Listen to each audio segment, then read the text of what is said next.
तो सबसे पहले तो सभी को यहाँ पर होली की शुभकामनाएं, सभी को हैप्पी होली। ठीक है, तो अच्छे से होली मनाइए, रंग लगाइए और अपने पेपर की भी तैयारी करते रहेगा।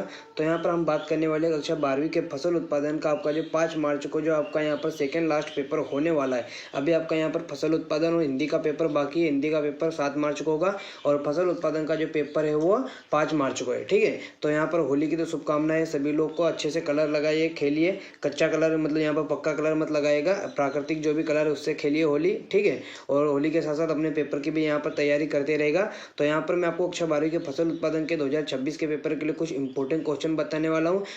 तो वीडियो बहुत ही इंपॉर्टेंट है। यहाँ पर आप सभी को जितने भी क्वेश्चन बताने वाला हूँ उन क्वेश्चन को अच्छे से तैयार कीजिएगा और अपने पेपर की तैयारी अच्छे से कर लीजिएगा। तो बिना टाइम वेस्ट के मैं आपको यहाँ पर क्वेश्चन बताता हूँ। ठीक है, इन क्वेश्चन को पढ़ लीजिएगा और फिर एक बार और होली खेल लीजिएगा, फिर और क्वेश्चन को पढ़ लीजिएगा। तो यहाँ पर आप क्वेश्चन नोट करना शुरू कीजिए। क्या अध्याय 1 जल निकास, उसमें जो पहला क्वेश्चन आपको तैयार करना है, जल निकास से आप क्या समझते हो। अब आपका चैप्टर का नाम ही जल निकास है, तो आपको पता होना चाहिए कि जल निकास से आप क्या समझते हो। और ये बहुत ही इंपॉर्टेंट क्वेश्चन है, पूछा जाता है आपके एग्जाम में। और इस चैप्टर से आपको 4 नंबर का क्वेश्चन पूछेगा। तो आपको यहाँ पर याद करना होगा जल निकास से आप क्या समझते हो, इसका महत्व बताइए। तो जल निकास क्या होता है, फसल की पैदावार बढ़ाने हेतु भूमि की सतह अथवा अधोसतहों से अनावश्यक जल को कृत्रिम रूप से बाहर निकालना जल निकास कहलाता है। बहुत ही सरल है, एक बार पढ़ोगे याद हो जाएगा। इसका महत्व या लाभ क्या है, तो इससे भूमि की जो भौतिक दशा वो सुधरती है। ठीक है, इससे क्या होता है, जो भूमि की भौतिक दशा वो सुधरती है। दूसरा क्या है, भूमि में वायु संचार बढ़ता है। तीसरा क्या है, भूमि का जो तापमान अनुकूल रहता है जिससे अंकुरण अच्छा होता है।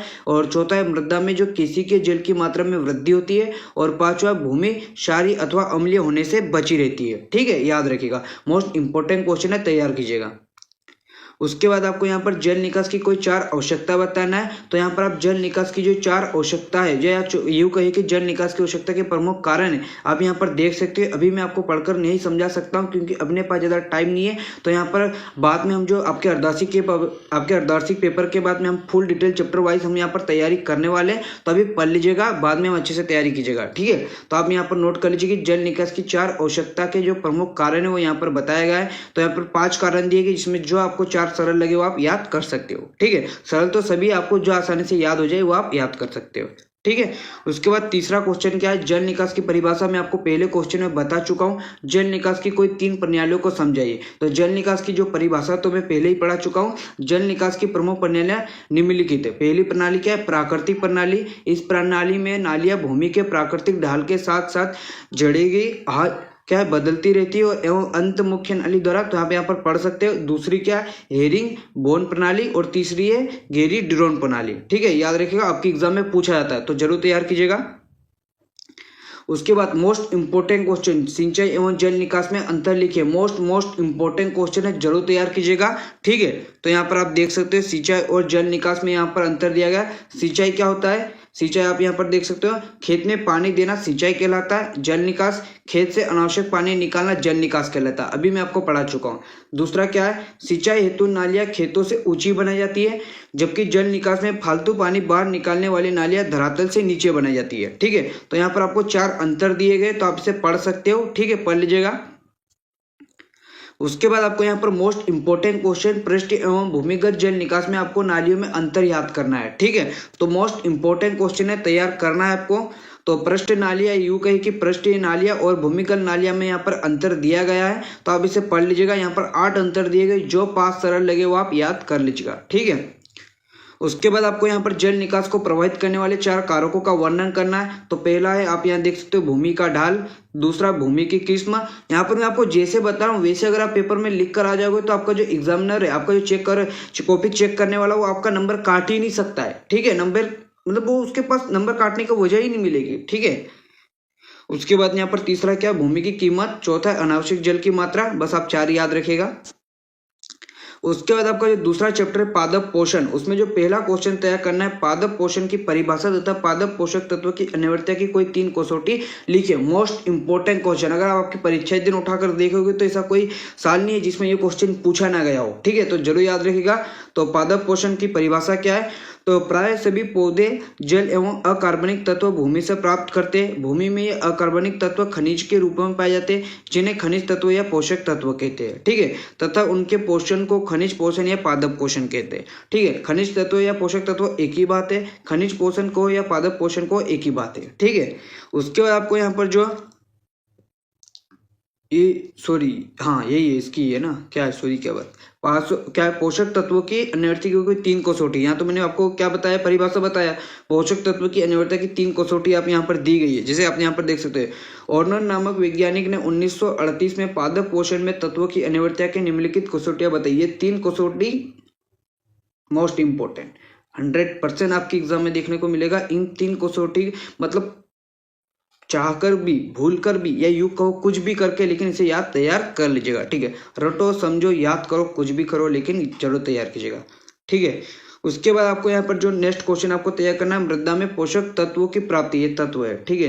पोषक तत्वों की प्राप्ति के 3 कारण, 3 साधन लिखकर उनका संक्षिप्त वर्णन कीजिए। तो मृदा में पोषक तत्वों की प्राप्ति के प्रमुख साधन कौन कौन से? पहला है खाद्य एवं उर्वरक द्वारा, दूसरा फसलों के अवशेषों द्वारा, तीसरा दलहनी फसलों द्वारा, ठीक है। याद रखिएगा, नोट कर लो। उसके बाद आपको जो तीसरा क्वेश्चन तैयार करना है, मृदा में पोषक तत्वों की हानि के 3 कारण लिखकर उनका संक्षिप्त वर्णन कीजिए। तो यहाँ पर आप देख सकते हैं मृदा में पोषक तत्वों की हानि के प्रमुख कारण, पहला क्या, फसलों द्वारा पोषक तत्वों की भूमि से ग्रहण करना, दूसरा भूमि कटाव द्वारा, तीसरा खरपतवारों द्वारा, ठीक है, नोट करो। उसके बाद चौथा क्वेश्चन है पौधों में नाइट्रोजन कमी के लक्षण। अब यहाँ पर जितने भी क्वेश्चन बताऊंगा, पौधों में नाइट्रोजन की कमी, फास्फोरस की कमी, पोटास की कमी, मोस्ट इंपॉर्टेंट क्वेश्चन है। 100% इन 3 चैप्टरों में यहाँ पर 3 क्वेश्चन बताऊंगा, उनमें से 100% एक क्वेश्चन देखने को मिलेगा तो मिलेगा, ठीक है। तो जरूर नोट कर लीजिएगा, और अथवा में हो सकता है कि दोनों ही आ जाए, ठीक है। तो नोट करो फटाफट ये वाला क्वेश्चन, पौधों में नाइट्रोजन कमी के लक्षण, मोस्ट इंपॉर्टेंट क्वेश्चन। अगर मैं आप मेरे को तीनों से पूछे, ऐसे तो मैं कहूंगा कि तीनों तैयार करो, लेकिन अगर आप पूछो कि फास्फोरस, पोटास और नाइट्रोजन में कौन सा याद करें, तो नाइट्रोजन वाला मैं आपको पहली वरीयता में नाइट्रोजन वालों को ही दूंगा, तो जरूर तैयार कीजिएगा, ठीक है। उसके बाद पौधों में फास्फोरस की कमी के लक्षण, अभी मैंने बताया, बहुत ही सरल है। क्या होगा अगर फास्फोरस की कमी होगी तो क्या होगा, आप ही सोचो। पौधों की वृद्धि रुक जाएगी। नाइट्रोजन में भी यही हो सकता है, नाइट्रोजन में भी यही बात आती है कि पौधों की वृद्धि रुक जाती है। वही है, एक दूसरे से रिलेटेड ही है। कमी है तो फिर वही बात आएगी ना, ठीक है। तो आप पढ़ लीजिएगा, ठीक है। अभी मैंने पौधों में पोटास की कमी के, वही है, नाइट्रोजन वाला ही है, इसमें भी वही है, ठीक है, याद रखिएगा। फिर आपका जो तीसरा चैप्टर है खाद, इसमें जो मोस्ट इंपोर्टेंट क्वेश्चन है कंपोस्ट तथा वर्मी कंपोस्ट में अंतर। 2024 का आपका जो वार्षिक का जो एग्जाम हुआ था उसमें पूछा गया था, ठीक है। तो क्या है कंपोस्ट, तो पहला पौधों के अवशेषों पदार्थ। अभी यहाँ पर उनकी परिभाषा, पहला जो अंतर है वो परिभाषा के आधार पर ही है। अभी किन्हीं 2 वस्तुओं के बीच अगर आपको अंतर लिखना है तो उनकी विशेषताओं के आधार पर लिखोगे, या तो उनकी परिभाषा दे दो या तो उनकी विशेषता बता दो। तो पहला अंतर तो आप उनकी परिभाषा से ही दे दोगे। और ये हो सकता है कि कल आपके एग्जाम में पूछ ले कंपोस्ट खाद किसे कहते हैं, तो आप ये परिभाषा लिख कर आ जाओगे। वर्मी कंपोस्ट किसे कहते हो, आप ये परिभाषा लिख कर आ सकते हो। वर्मी कंपोस्ट की तुलना में इसकी गुणवत्ता कम होती है। अब यहाँ पर कंपोस्ट इसकी कम है तो इसकी क्या होगी, कंपोस्ट की तुलना में इसकी गुणवत्ता 8 से 10 गुना अधिक होती है। अब क्या इसमें कौन सी, मतलब आप यहाँ पर रॉकेट साइंस लगाओगे कि सर ये याद नहीं हो रहा, बहुत ही सरल है। परिभाषा तो पढ़ना ही पड़ेगा, इतना तो पढ़ना पड़ेगा। अब ये नहीं आप कह सकते सर हमको तो बिना पढ़े टॉप करना, नहीं, पढ़ना पड़ेगा। उसके बाद क्या है, खाद एवं उर्वरक में अंतर लिखे। तो आपको खाद एवं उर्वरक में अंतर याद करना है। तो खाद और उर्वरक या यूं कहे जीवाश्म खाद और रासायनिक खाद में अंतर, 5 अंतर है। मोस्ट इंपोर्टेंट क्वेश्चन है, तैयार करना है तो कर ही लीजिएगा, ठीक है। मोस्ट इंपोर्टेंट है, तैयार कीजिएगा। हरी खाद, केचुआ खाद, नाडेप खाद की परिभाषा। हरी खाद, केचुआ खाद, अभी वर्मी कंपोस्ट और केचुआ खाद एक ही बात है। और याद रखिएगा, अभी यहाँ पर सभी लोग यहाँ पर कमेंट करके बताओ कि ये केचुआ खाद है। यहाँ पर बताओ किसान का मित्र किसे कहा जाता है, किसान का सच्चा मित्र किसे कहा जाता है, कमेंट करके बताओ। उसके बाद नाडेप खाद है, इसकी परिभाषा याद करना है। हरी खाद के महत्व, अभी मैंने आपको हरी खाद की जो महत्व परिभाषा बताई, अब यहाँ पर परिभाषा डबल बता रहा हूँ, अब महत्व याद रखिएगा। ऐसा मतलब मैंने यहाँ पर मैं बताना चाहता हूँ कि अगर आपके एग्जाम में आपको पूछ ले कि हरी खाद के महत्व बताए, तो आपके अगर पास टाइम है तो आप इसकी परिभाषा भी लिख सकते हो, ठीक है। परिभाषा लिखोगे, उसके बाद महत्व लिखोगे, लेकिन नहीं टाइम है तो आप डायरेक्ट उसके महत्व लिखो, ठीक है। जो क्वेश्चन में पूछा वो लिखो, ठीक है। जैविक खाद किसे कहते हैं, इसके 2 महत्व लिखिए। जैविक खाद की परिभाषा बता रहा हूं और इसके महत्व बता रहा हूं, ठीक है, याद रखिएगा। चौथा चैप्टर है उर्वरक। तो इसमें जो पहला क्वेश्चन आपको तैयार करना है, उर्वरक किसे कहते हैं, मोस्ट इंपॉर्टेंट क्वेश्चन है। आपका ये चैप्टर का नाम ही उर्वरक है, तो आप समझिए कि ये क्वेश्चन अपने आप में कितना इंपॉर्टेंट है। कभी कभी आपके मतलब उर्वरक के बारे में आप इसके अंदर सभी चीज मतलब उर्वरक क्या होता है, इसके प्रकार पढ़ोगे, क्या क्या पढ़ोगे, तो इसमें पहले उर्वरक के बारे में पता होना चाहिए, इसका वर्गीकरण बताना है। तो उर्वरक क्या है, उर्वरक वे पदार्थ है जो भूमि की उर्वरता बढ़ाने के लिए कारखाने में कृत्रिम रूप से तैयार करके प्रयोग किए जाते हैं। इनमें एक अथवा अधिक पोषक तत्व उपस्थित होते हैं, जैसे अमोनियम सल्फेट, यूरिया। ठीक है, आपने देखा होगा यूरिया, डीपी, फास्फोरस, ये सभी क्या उर्वरक है, रासायनिक उर्वरक भी कहते हैं इनको। अब यहाँ पर देख सकते हो उनके वर्गीकरण क्या है, नाइट्रोजन उर्वरक, फास्फोरस उर्वरक, पोटास उर्वरक, जटिल उर्वरक। अगर आप गांव से बिलोंग करते होगे, आपके घर में खेती करते होगे, तो आप सभी को पता ही होगा। ठीक है, उसके बाद क्या है, नत्रजनीय मतलब नाइट्रोजन युक्त उर्वरकों के 4 नाम एवं उनके नत्रजन की प्रतिशत मात्रा लिखिए। मोस्ट इंपॉर्टेंट क्वेश्चन है। तो यहाँ पर आप देख सकते हो urea, ammonium sulphate, calcium ammonium nitrate, urea formaldehyde, compound ammonium chloride, तो यहाँ पर दिया गया, नोट करो। ठीक है, उनके जैसे कि यूरिया में 46% नाइट्रोजन। अगर आप इस क्वेश्चन को तैयार करते हो तो आपके ऑब्जेक्टिव की भी तैयारी हो जाएगी। पूछा जाता है अमोनियम सल्फेट में कितना नाइट्रोजन होता है, तो क्या होता है 20.6%। ठीक है, पोटेशियम क्लोराइड, पोटेशियम सल्फेट तथा सिंगल क्या है सुपर फास्फेट में तत्वों की प्रतिशत मात्रा लिखिए। तो ये देखिए आप, urea, ammonium sulphate, calcium ammonium sulphate, पूरा कंप्लीट जानकारी दी गई, नोट करो, नोट करो। जैव उर्वरक से आप क्या समझते हो, इनका महत्व लिखिए। Most most most important question है, पूछा जाएगा। जैव उर्वरक किसे कहते हैं और जैव उर्वरक के महत्व को, लाभ को, एक ही बात है। ठीक है, नोट करो। पोटेशियम क्लोराइड तथा पोटेशियम सल्फेट में पोटास की प्रतिशत मात्रा लिखिए। तो पोटेशियम क्लोराइड में 60% तथा पोटेशियम सल्फेट में 48%। 2024 का आपका जो वार्षिक का एग्जाम हुआ था उसमें पूछा गया था ये क्वेश्चन। मिश्रित तथा यौगिक उर्वरक में कोई 2 अंतर लिखिए, ये भी पूछा गया था। तो मिश्रित उर्वरक और क्या जटिल उर्वरक, या यूं कहे कि यौगिक उर्वरक में अंतर, तो केवल 2 अंतर है, याद कर लीजिएगा। 4, इसमें दीर्घ उत्तर प्रश्न आ रहा है तो 4 याद करना पड़ेगा। बेसल ड्रेसिंग तथा टॉप ड्रेसिंग में कोई 2 अंतर, बेसल ड्रेसिंग और टॉप ड्रेसिंग में अंतर है। ठीक है, नोट करो। टाइपिंग मिस्टेक, ये 5वां चैप्टर है। टाइपर भाई क्या कर रहे हो। तो ये आपका 5वां चैप्टर है, पोष संरक्षण। उसमें जो पहला क्वेश्चन आपको तैयार करना है, खरपतवारों की प्रमुख विशेषताएं लिखिए। मोस्ट इंपॉर्टेंट क्वेश्चन है, खरपतवारों की प्रमुख विशेषता आपको याद करना है। फटाफट यहाँ पर कमेंट करके बताओ कि खरपतवार किसे कहते हैं। खरपतवार की परिभाषा यहाँ पर फटाफट कमेंट करके बताओ। अगर आप 11वीं में पढ़े होगे, यहाँ पर मैंने 11वीं भी पढ़ाई थी, तो अगर आप 11वीं में ये था खरपतवार की परिभाषा, तो फटाफट यहाँ पर कमेंट करके बताओ। और मोस्ट इंपॉर्टेंट क्वेश्चन है, पहले नंबर पर रखा है, मतलब मोस्ट इंपॉर्टेंट क्वेश्चन। उसके बाद यहाँ पर खरपतवारों से होने वाली हानियां लिखे। तो खरपतवार से क्या क्या हानियां है, तो आप देख सकते हो, नोट कर लीजिए। जो आपको 4 सरल लगे, जैसे कि खरपतवारों के बीच फसलों के बीच की किस्म को खराब कर देते हैं, खरपतवारों के बीच मनुष्य में रोग उत्पन्न करते हैं, खरपतवारों से सिंचाई की नालियों में जल की हानि होती है, खरपतवार फसलों के रोग एवं कीटों का आश्रय प्रदान करते हैं। ठीक है, तीसरा, फसल के संबंध के आधार पर खरपतवारों का वर्गीकरण कीजिए। ठीक है, तो यहाँ पर वास्तविक खरपतवार, संबंधित खरपतवार, रोगी खरपतवार, और ये पूछा जाता है कि परिभाषा पूछ लेता है वो कभी कभी कि वास्तविक खरपतवार किसे कहते हैं, संबंधित खरपतवार किसे कहते हैं, रोगी खरपतवार किसे कहते हैं, या तो पूरा क्वेश्चन पूछ लेगा। ये नाम देखिए खरपतवार, जैसे कि वास्तविक होगा, संबंधित हो गए, इनका नाम देखकर आपको बोलेगा कि इनकी परिभाषा लिखो। ठीक है, तो पढ़ लीजिएगा। किन्हीं निंदनाशकों के नाम लिखिए। तो 2,4-D dichlorophenoxy acetic acid, TCA trichloro acetic acid, full form भी पूछ लेता है कभी कभी। ठीक है, खरपतवारों का उचित उदाहरण देते हुए वर्गीकरण लिखिए। तो वहां पर मैंने आपको फसलों के आधार पर बताया था, अब यहाँ पर जीवन चक्र के आधार पर बता रहा हूँ। तो 1 वर्षीय खरपतवार, द्विवर्षीय खरपतवार और बहुवर्षीय खरपतवार पढ़ लीजिएगा, कभी कभी पूछ लेता है। जैसे कि बहुत बार आपको पूछा होगा कि बथुआ क्या है, बथुआ किस मतलब क्या बोल सकते कि जीवन चक्र के आधार पर बथुआ किस, या यूं कहे कि 1 वर्षीय खरपतवार का उदाहरण लिखे। तो बथुआ, या यूं पूछ सकता है कि बथुआ जो है किस खरपतवार का वर्गीकरण है। ठीक है, मतलब किस, आप कौन से वर्गीकरण में से रख सकते हो। ठीक है, समझो क्या मैं क्या कहना चाहता हूँ। ठीक है, क्या बीज पत्र के आधार पर खरपतवारों का वर्गीकरण उदाहरण सहित लिखिए। तो यहाँ पर आप देख सकते हो 1 बीजपत्री खरपतवार, द्विबीजीय खरपतवार, तो आप इसे नोट कर लीजिए। उसके बाद आपका जो छठवां चैप्टर है पौध संरक्षण पार्ट 2, इसमें मैं आपको जो पौध संरक्षण पार्ट 1 जो आपका 5वां चैप्टर है, आपका जो छठवां चैप्टर है उसमें जो पहला क्वेश्चन तैयार करना है, कपास के 2 हानिकारक कीटों के साधारण नाम एवं के वैज्ञानिक नाम लिखे।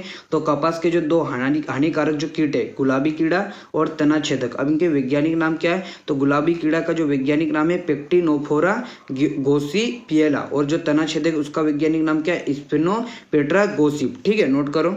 उसके बाद आपको यहाँ पर जो गेहूं की फसल में किड़ी 2 रोगों के नाम लिखे। तो आप देख सकते हो पहली है क्या है? क्या है? पाउडरी मिल्ड्यू, और रोग जनक कौन है? एरिसाइफी ग्रेमनिस, और दूसरा है लूज स्मॉट, और रोग जो जनक है वो क्या? ऑस्ट्रेलेगो न्यूडा ट्रेटिसाई। ठीक है, नोट करो। उसके बाद जो तीसरा क्वेश्चन है, गन्ने के 2 प्रमुख रोगों एवं 2 कीटों के नाम। तो पहला रोग है आप देख सकते हो लाल सड़न, और दूसरा है कुंडवा, और कीट की बात करें तो पायरेला और तना भेदक। मोस्ट इंपॉर्टेंट क्वेश्चन है, तैयार कीजिएगा, पूछा जाता है। ठीक है, उसके बाद आपको यहाँ पर बैगन की फसल के 2 प्रमुख कीटों तथा रोगों के नाम बताना। तो पहला कीट क्या है? बैगन का हड्डा, दूसरा है बैगन का तना और फल छेदक, और रोग की बात करें तो पहला है फल विलगन और दूसरा है छोटी पत्ती रोग। ठीक है, उसके बाद आपको जो 5वां क्वेश्चन है, किन्हीं 2 कीटनाशकों के नाम लिखिए। तो पहला है DDT और दूसरा है BSC। इन दोनों का फुल फॉर्म फटाफट यहाँ पर कमेंट करके बताओ। इनका फुल फॉर्म जो है फटाफट यहाँ पर कमेंट करके बताओगे। तो आपका अध्याय 7 क्या है? फसलों की खेती का अध्ययन पार्ट 1। उसमें जो पहला क्वेश्चन आपको तैयार करना है, धान की खेती का वर्णन निम्नलिखित शीर्षकों में कीजिए। तो यहाँ पर जो वानस्पतिक नाम हो गया, उसका जो कुल हो गया, उत्पत्ति स्थान हो गया, उन्नत किस्में हो गया, और भूमि संबंधित आवश्यकता हो गया, उर्वरक हो गया, बीज की मात्रा, डोपक विधि, खरपतवार, ये तो छोड़ सकते हो। ठीक है, और रोग और कीट, तो यहाँ पर जो कुछ इंपॉर्टेंट पॉइंट है उनके आधार पर इसको तैयार कर लीजिएगा।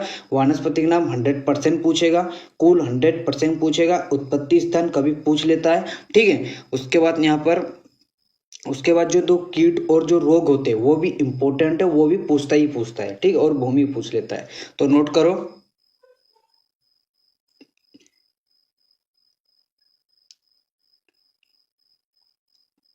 उसी प्रकार आपको सोयाबीन की खेती का निम्नलिखित शीर्षकों में वर्णन कीजिए। तो सोयाबीन आपको यहाँ पर उसका वानस्पतिक, उसका नाम, उसकी उत्पत्ति स्थान, उसकी जलवायु, भूमि, रोग, कीट सभी याद करना है।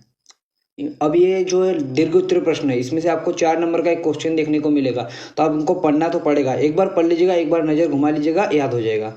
ठीक है, उसी प्रकार अरहर की फसल का वर्णन निम्नलिखित शीर्षकों में कीजिए। तो एक बार पढ़ लीजिएगा, लेकिन जो वानस्पतिक नाम हो गया सभी का बता रहा हूँ। वानस्पतिक नाम हो गया, कुल हो गया, और जो रोग हो गया, और ये जो कीट है और भूमि थोड़ा याद रखिएगा, ये इंपॉर्टेंट है। ठीक है, ये थोड़ा ज्यादा याद रखिएगा। ठीक है, इनको मतलब याद करना ही है। ठीक है, अरहर का जन्म कहाँ हुआ है? भारत में जन्म स्थान।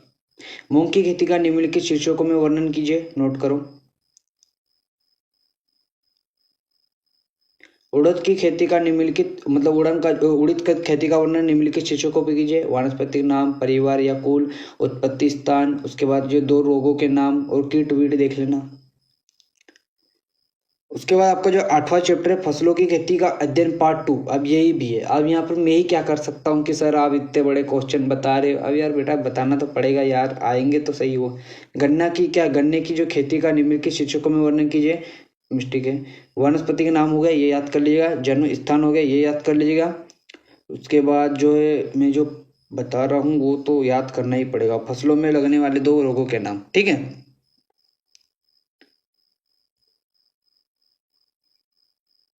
गन्ने की पेड़ी से आप क्या समझते हैं? मोस्ट इंपॉर्टेंट क्वेश्चन है। इसके लाभ और 2 हानियां बताना है। सॉरी यहाँ पर बोला नहीं, लेकिन इसके लाभ और हानियां बताना है। तो गन्ने की पेड़ी क्या होता है? गन्ने की बोई फसल की कटाई के बाद उसी खेती में बोई गई फसल की जड़ों से गन्ने के नए पौधे तैयार होते हैं। आप सभी ने देखा होगा, इन पौधों से गन्ने की जो फसल तैयार होती है उसे गन्ने की पेड़ी कहते हैं। ठीक है, जैसे कि गन्ने को बो दिया, फिर गन्ने को काट लिया, लेकिन ऐसा कुछ रहता है कि उसमें जो गन्ने के जो मतलब पहले से उसकी जो जड़ रहती है वो नए पौधे तैयार होते हैं। ठीक है, तो इन पौधों से गन्ने की जो फसलें तैयार होती है उसे गन्ने की पेड़ी कहते हैं। इसके लाभ यहाँ पर बताए गए, इसकी हानि भी मैं आपको बता रहा हूँ, नोट करिएगा। इसकी हानियां है, नोट करो। उसी प्रकार चने की खेती के संबंध में निम्नलिखित जानकारी दीजिए। तो इनका आपको यहाँ पर वानस्पतिक नाम, कुल, उत्पत्ति स्थान, उन्नत किस्में, सभी रोग, कीट वीट सब बताना है। ठीक है, अब वीडियो को रोक कर आप पढ़ सकते हो। ठीक है, ये मटर की खेती का निम्नलिखित शीर्षकों में वर्णन कीजिए।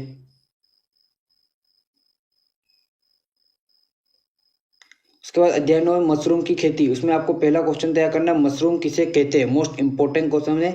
मशरूम से आप क्या समझते हो? तो वर्षा ऋतु में कूड़े के ढेर, आपने वो छत्ता नामक देखा है, छतरी, जहाँ कार्बनिक पदार्थों की मात्रा अधिक होती है पर अपने छतरी नुमा आकार के सफ़ेद भूरे पीले रंग के फुफद उगते हुए दिखाई देते होंगे, जिन्हें मशरूम कहते हैं। वर्षा ऋतु मतलब ये जो बारिश होती है, तो आपने देखा होगा ये जो कूड़े के ढेर पर छतरी नुमा एक, उसे ही मशरूम कहते हैं। ठीक है।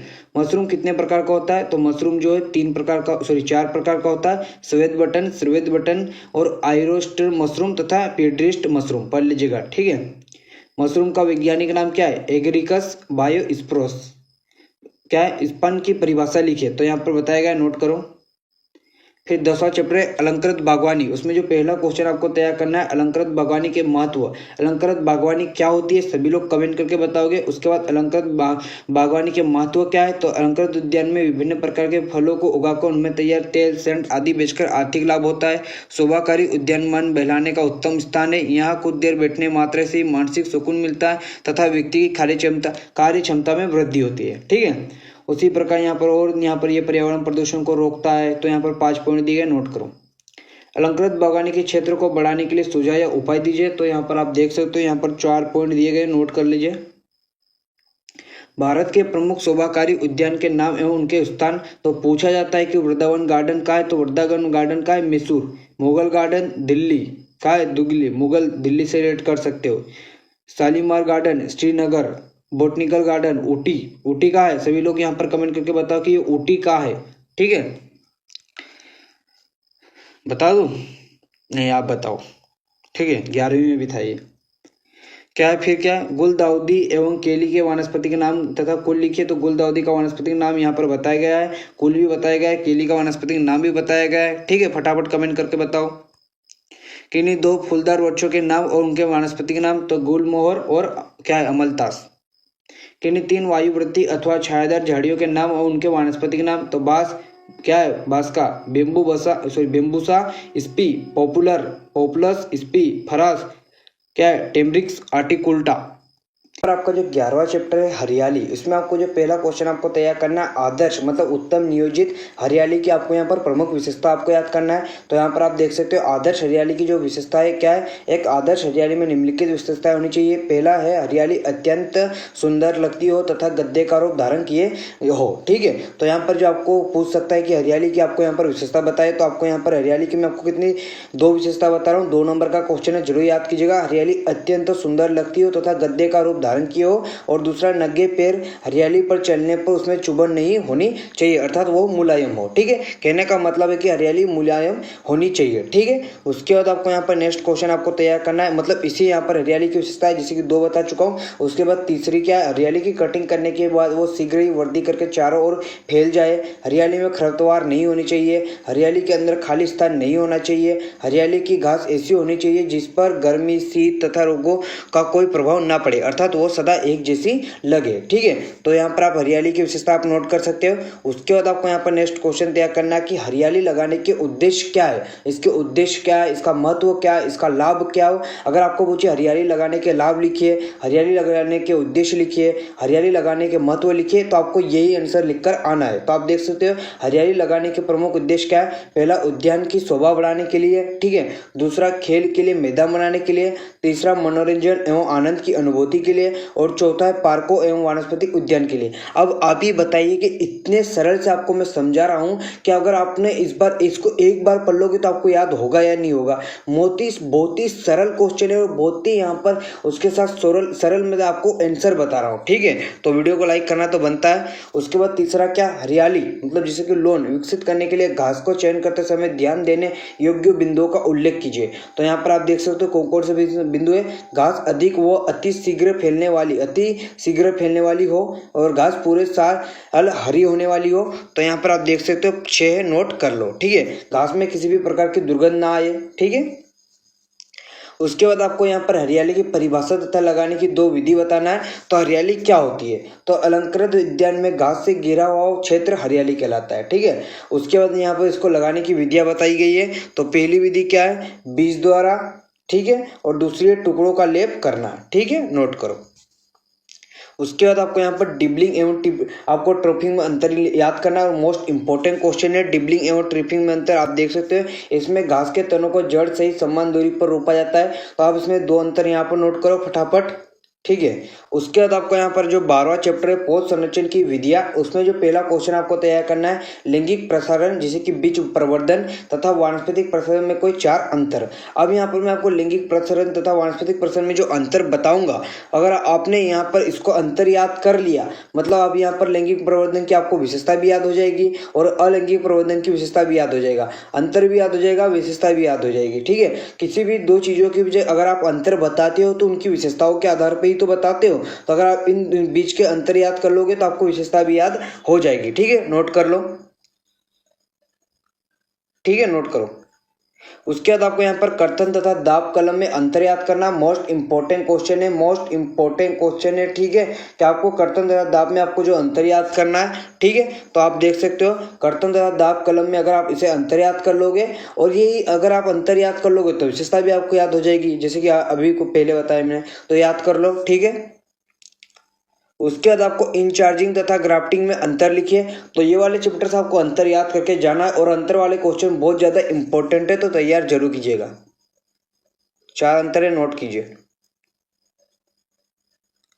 ठीक है। उसके बाद आपको यहाँ पर वानस्पतिक प्रसरण के आपको अवगुण या यूं कहिए कि हानियां दोष आपको बताना है। तो आप देख सकते हो जैसे कि पहला क्या, पौधे का जीवन काल अपेक्षाकृत कम होता है, इस विधि से नई प्रजाति उत्पन्न नहीं की जा सकती है, वानस्पतिक प्रसारण की बात कर रहा है, ठीक है, नोट करो। उसके बाद आपका जो 13वां चैप्टर है फलों की खेती पार्ट 1, इसमें आपको जो पहला क्वेश्चन याद करना है तलवर शक्कर तथा जड़ शक्कर की परिभाषा आपको यहाँ पर बताना है। तो केले की जड़ से निकले हुए शक्कर जिनकी पत्तियों का आकार तलवर की तरह होता है जिस तथा वे कम चौड़ी होती है तलवर शक्कर कहलाती है। इनसे तैयार पौधे मजबूत एवं अधिक फल देने वाले होते हैं। वही ऐसे शक्कर जिनकी पत्तियां चौड़ी तथा कमजोर होती है जड़ शक्कर कहलाते हैं। इन्हें प्राय नए पौधे तैयार करने के लिए काम में लाया जाता है क्योंकि इनमें फल कम लगते हैं, ठीक है, नोट करो। उसके बाद आपको यहाँ पर अंगूर की लताओं की काट झाट एवं ट्रेनिंग की किन्हीं 5 विधियों का आपको यहाँ पर वर्णन करना है। तो आप देख सकते हो पिछले साल पूछा गया था ये वाला क्वेश्चन। तो आपको यहाँ पर निफिन एक सहारे पर सीधने की विधि, तो आप इसे पढ़ लीजिएगा, नोट करो। अभी अपने पास ज़्यादा समय नहीं कि मैं आपको यहाँ पर समझाने बैठूँ। उसके बाद हेड प्रणाली, और हेड प्रणाली तो सभी को पता ही है, लेकिन इस बार ट्रेविस हेड को अच्छे से विकेट किया है, ठीक है, अपनी टीम इंडिया फाइनल में है। तो टीम इंडिया के लिए एक लाइक और कमेंट बनता है, फटाफट यहाँ पर टीम इंडिया के लिए कमेंट कीजिए, ठीक है। हेड को विकेट किया था लेकिन ये हेड दूसरा है, ठीक है। हेड प्रणाली, हेड को किसने विकेट किया था इस बार? ये प्रणाली एक सहारे पर सीधाने की विधि से मिलती जुलती है। इसमें लताओं की लंबाई 55 से 120 सेंटीमीटर रखी जाती है, तो ये पढ़ लीजिएगा, ठीक है। और फिर टेनिंग और कोडन प्रणाली और पंडाल प्रणाली, ठीक है, पंडाल प्रणाली, ठीक है, नोट करो। उसके बाद पपेन किसे कहते हैं? तो पपीते के कच्चे फलों से दूध निकालकर एवं उसे सुखाकर जो पदार्थ बनता है उसे पपेन कहते हैं, मतलब पपेन कहलाता है, ठीक है, सरल है, पढ़ लीजिएगा। पपेन का आपको यहाँ पर उपयोग बताना है। तो चमड़ा पकाने के लिए वो पपेन का उपयोग करता है, मांस को मुलायम करने अथवा गलाने के लिए, ऊनी कपड़ों को प्रोसेसिंग के लिए। तो सभी 8 यहाँ है, उसमें से जो 5 अच्छे लगे वो याद कर लीजिएगा, ठीक है। उसके बाद यहाँ पर आपको ये मोस्ट इंपॉर्टेंट क्वेश्चन है, अंगूर की खेती का वर्णन निम्नलिखित बिंदुओं पर कीजिए। तो यहाँ पर मैं आपको कुछ बिंदु बताता हूँ जो कि आपको तैयार करना है। तो पहला वानस्पतिक, मैं यहाँ पर आपको 5-6 यहाँ पर जो 2-3 तो बताऊंगा तो वो आपको याद रखिएगा। वानस्पतिक नाम 100% अंगूर का वानस्पतिक नाम को पता होना चाहिए। ऑब्जेक्टिव में आ सकता है, खालिस्तान में आ सकता है, रेगिस्तान में आ सकता है, आपकी जो ऑब्जेक्टिव वाले क्वेश्चन है उसमें आ ही सकता है। कुल आपको पता होना चाहिए, ये जो पॉइंट बता रहा हूँ याद रखना। उत्पत्ति स्थान आपको पता होना चाहिए, इसकी जो प्रमुख जाति वो पता होना चाहिए। उसके बाद आपको यहाँ पर क्या पता होना चाहिए, इसमें कीट और रोग का पता होना चाहिए। उपज, फिर आपको यहाँ पर प्रजाति का आपको पता होना चाहिए, और यहाँ पर अंगूर का आर्थिक महत्व पता होना चाहिए। और फिर यहाँ पर जो है बाकी पॉइंट एक बार पढ़ सकते हो। तो अंगूर का वानस्पतिक नाम क्या होता है? विटिस विनिफेरा, फटाफट यहाँ पर कमेंट करो।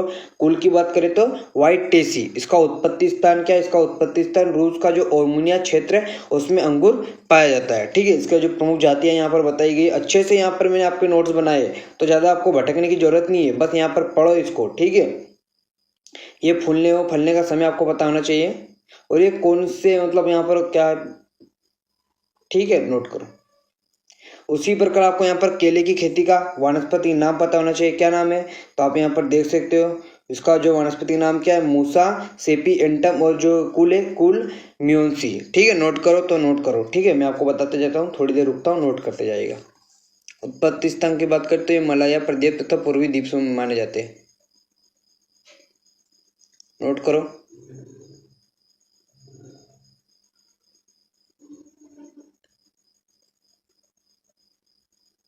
उसी प्रकार आपको पपीते की खेती का आपको यहाँ पर बताना है। ठीक है, वानस्पतिक नाम बताना है, उत्पत्ति स्थान हो गया, जलवायु हो गया, कुल हो गया। ठीक है, नोट करो। बस इसी चैप्टर मतलब ये आप ये वाले क्वेश्चन पता होना चाहिए आपको। ये 4 नंबर के क्वेश्चन है, इसलिए ये इतने बड़े आपको लग रहा होगा कि सर इतने बड़े क्यों।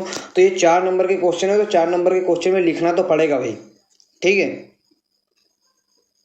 अगर आपने सरल नोट्स बनाए तो उसमें भी आप देख सकते हो। ऐसा नहीं कि ये मैं आपको बता रहा हूँ वही याद करना है। आपके पास नोट्स है, आपके पास बुक है, वही इसमें सभी पॉइंट थोड़ी याद करना है। मैंने आपको बता दिया कौन सा याद करना है। अब आपका जो फलों की खेती है, आपका जो इसमें आपको देखना है आम की खेती, तो आम की खेती का वर्णन भी आपको वानस्पतिक नाम, आपका वानस्पतिक नाम मेंजिफेरा इंडिका सभी को पता है। कुल आपको पता होना चाहिए एनाकॉर्डिसी, इसकी जलवायु पता होना चाहिए। उसके बाद आपको यहाँ पर क्या याद कर लेना चाहिए, इसका कीट याद कर लीजिएगा, रोग एवं रोकथाम याद कर लीजिएगा, उपज याद कर लीजिएगा, महत्व याद कर लीजिएगा, प्रमुख किस्में याद कर लीजिएगा, किस्में देख लीजिएगा इसका। ठीक है, आम की जो किस्में है वो देख लीजिएगा। ठीक है, आम की जो किस्में है वो देख लीजिएगा, इसमें पूरे आंसर नहीं दिए गए। उसी प्रकार आपको अमरूद की खेती का आपको देख लेना है।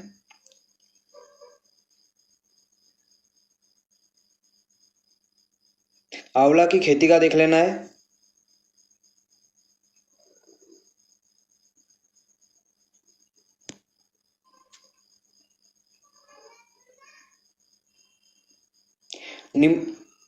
नींबू प्रजाति, नींबू प्रजाति के 5 पौधों के नाम और वानस्पतिक नाम को याद रखना है। तो आप देख सकते हैं यहाँ पर इसके वानस्पतिक नाम आपको याद रखना है, नींबू, संतरा, महानींबू, लेमन और माल्टा।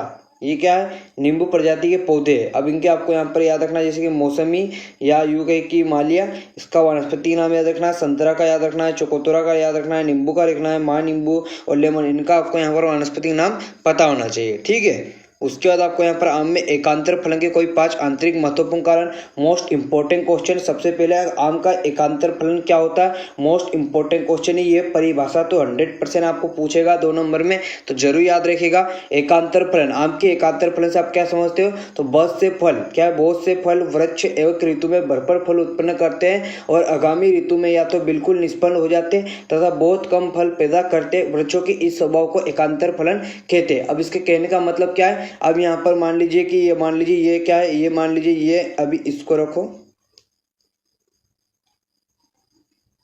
ठीक है, ये समझो, ये मान लीजिए, आप ये समझ लीजिए कि ये है 2022, क्या है ये 2022, और ये है 23 और ये है 24। तो मान लीजिए कि 22 में आम यहाँ पर ये पेड़ है, आम का पेड़ है। अब मेरे को पेड़ बनाते नहीं आ रहा, अब तुम मतलब पेड़ में यहाँ से बनाऊंगा तो समझ नहीं आएगा, ये पेड़ समझ जाए इसको। ठीक है, तो यहाँ पर आम मान लीजिए, यहाँ पर वो आम, यहाँ पर बहुत सारे आम लग गए इस पेड़ पे। ठीक है, बहुत सारे आम लग गए आपके, तो मजे आ गया। ठीक है, उसके बाद जो अगला साल है उसमें मतलब बस 2-3 लगे आम, मतलब ज़्यादा आम ही नहीं है। फिर बहुत सारे 2024 में बहुत सारे आम आए। तो ये जो आम है, किसी साल तो बहुत ज़्यादा आम लगते हैं, कि फिर उसके अगले ही साल आम नहीं लग रहे, उसके बाद फिर आम लग रहे। तो यही जो आम का जो ये जो प्रक्रिया, यही एकांतर फलन होती है। यहाँ पर आप देख सकते हो एकांतर, इसका अगर अच्छे से पढ़ोगे तो एकांतर मतलब एक और अंतर। तो यहाँ पर वही बता रहा है कि बहुत से फल एक वृक्ष में भरपूर फल उत्पन्न करते हैं और आगामी ऋतु में या तो बिल्कुल निष्फल हो जाते हैं अथवा बहुत कम फल पैदा करते हैं। वृक्षों के इस स्वभाव को एकांतर फलन कहते हैं। ठीक है, अब इसके क्या मतलब स्वभाव है, इसका क्या कारण है, वो यहाँ पर बताया गया है। ठीक है, नोट करो, लेकिन ये इंपॉर्टेंट क्वेश्चन है। ठीक है, याद रखिएगा। इसके निवारण के उपाय बताए गए हैं। उसके बाद आपको यहाँ पर नींबू का वानस्पतिक नाम एवं कुल पता होना चाहिए। तो नींबू का जो वानस्पतिक नाम है सिट्रस, और उसका जो कुल है क्या है, रोटेसी, सिट्रस ओरेनेटिफोलिया। ठीक है, नोट करो। उसके बाद आपको आपका जो अध्याय 15 है, औषधीय पौधों की उत्पादन तकनीकी, उसमें आपको जो पहला क्वेश्चन तैयार करना है, सफेद मूसली का आपको वानस्पतिक नाम आपको पता होना चाहिए, उसका कुल पता होना चाहिए। तो सफेद मूसली का जो वानस्पतिक नाम क्या है, क्लोरोफाइटम, क्या है, बोरी विल एनम, और कुल क्या है, लिली एसी। ठीक है, नोट करो। उसके बाद आपको यहाँ पर हल्दी का वानस्पतिक नाम, तो ये ऑब्जेक्टिव वाले क्वेश्चन है, याद रखिएगा। हल्दी का वानस्पतिक नाम कुरकुमा और कुरकुमा लोंगा, और कुल क्या है, जिंजी बरेसी। ठीक है, इस बोगल का आपको वानस्पतिक नाम कुल पता होना चाहिए। तो वानस्पतिक नाम है प्लांटेगो ओटा और कुल है प्लांटा जेनेसी। ठीक है, उसके बाद आपको यहाँ पर वच का वानस्पतिक नाम, तो वच का वानस्पतिक नाम है एकोरस, केलेकमस और कुल है ओरेसी। ठीक है, अश्वगंधा का वानस्पतिक नाम विथानिया और सोमिनिफेरा, कुल है सोलेनेसी। लहसुन का वानस्पतिक नाम इलियम सेटाइवम और कुल अमारी लेडेसी। अध्याय 16 व्यावसायिक फसलों की खेती। व्यावसायिक फसलों की खेती, तो यहाँ पर पहला पूछा है लेमन घास का आपको वानस्पतिक नाम बताना है। तो लेमन घास का जो वानस्पतिक नाम है सिम्बो पोगान और फूले कोसो ओसम तथा कुले पोएसी। ठीक है, रतन जोत का आपको वानस्पतिक नाम कुल पता होना चाहिए। तो रतन जोत का वानस्पतिक नाम जेठोपा कर्कस और कुल है योफो ब्रियसी। आपको फिर यहाँ पर खस घास का वानस्पतिक नाम कुल बताया गया है। पुदीना का वानस्पतिक नाम कुल बताया गया है। सिंट्रोला घास का वानस्पतिक नाम कुल बताया गया है। फिर ये वाला क्वेश्चन भी नोट करो कि सिट्रोनोला घास के किस भाग से तेल निकाला जाता है। तो पत्तियों एवं परोड़ों से। ठीक है, सिट्रल घटक से संबंधित पौधे का नाम लेमन घास। मेथा का कुल लिमेसी।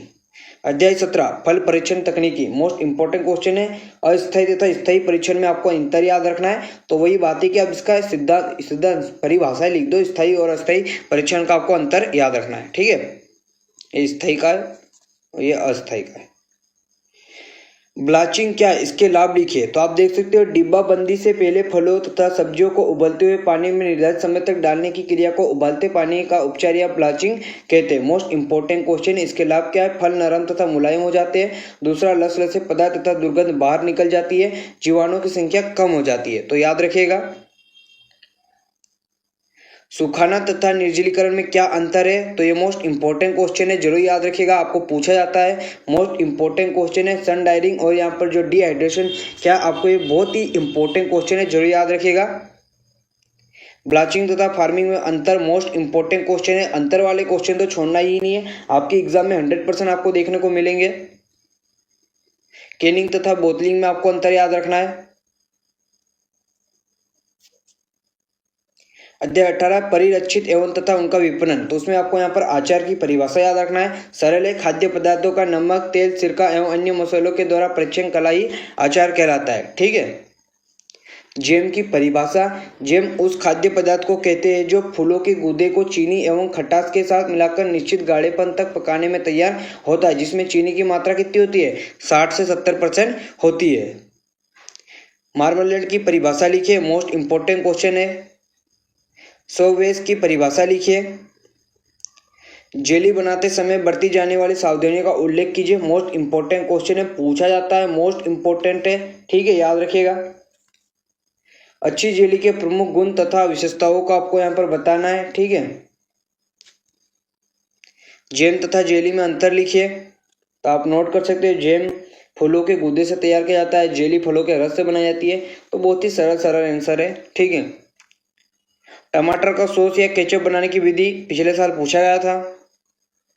टमाटर को सॉस बनाते समय आवश्यक सावधानियां। अमरूद की जेली बनाने की विधि को चरणबद्ध कोई 5 बिंदुओं में लिखिए। मोस्ट इंपॉर्टेंट क्वेश्चन है, नोट कर लो।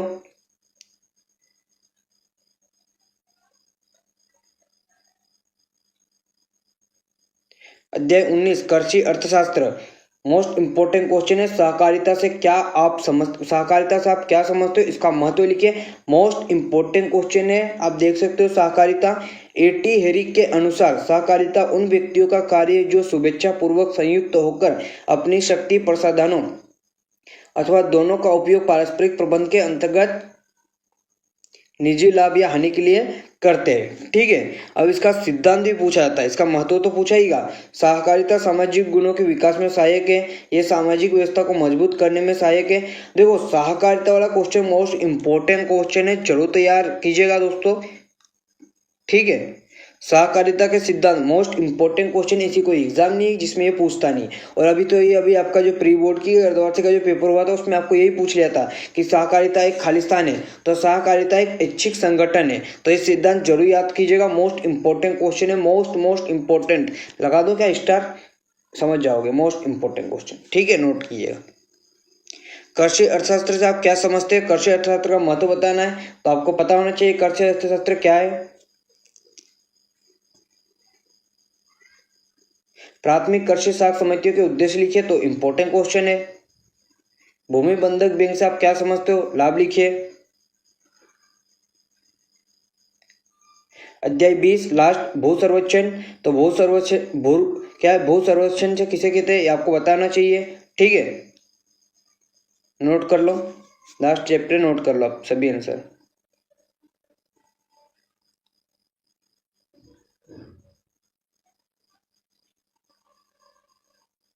ठीक है। क्षेत्र पुस्तिका किसे कहते हैं?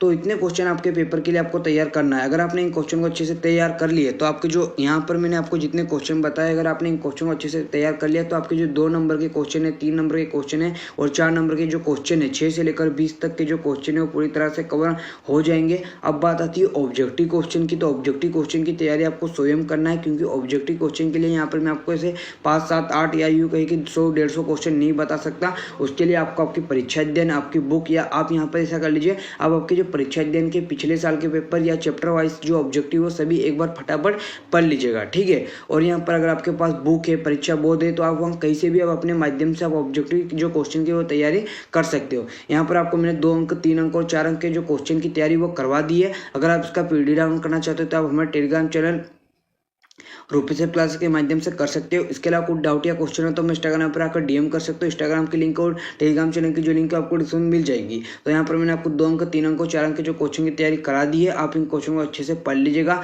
अगर आपने इन क्वेश्चन को पढ़ लिया तो आपको पेपर में तबाही मचाने से कोई नहीं रोक सकता है, ठीक है। तो आपका भाई आपके लिए इतनी मेहनत कर रहा है तो एक कमेंट तो बनता है, यहाँ पर आप कमेंट कर दीजिएगा और वीडियो को लाइक कीजिएगा। और अगर आप चैनल पर पहली बार विजिट कर रहे हो, चैनल को सब्सक्राइब कीजिएगा, बेल आइकन को ऑल पर प्रेस कीजिएगा। मित्रों में जय हिंद।